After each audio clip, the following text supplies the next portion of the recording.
The basics of real estate investment trusts, or REITs. Income tests. We're continuing our series on the basics of real estate investment trusts, or REITs, and the requirements and tests you'll need to consider before choosing this structure. In this video, we'll explain income tests. REITs have to pass two crucial income tests each taxable year.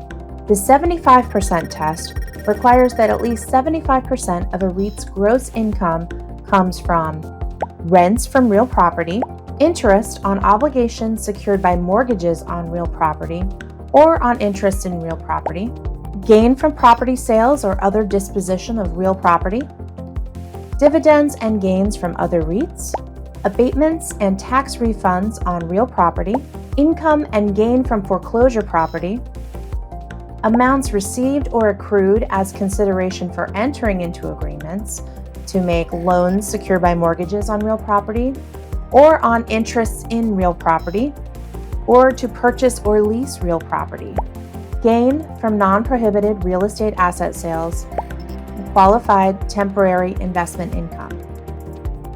The 95% test demands that 95% of gross income comes from the 75% sources plus portfolio income like interest, dividends, and gains from sales of securities.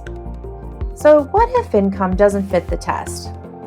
Enter the TRS, Taxable REIT Subsidiary. REITs may create a TRS to handle non-qualifying income. Qualifying income from real property rentals includes not only basic rent, but also rental escalations, tax charges, and common area maintenance fees, or CAMs.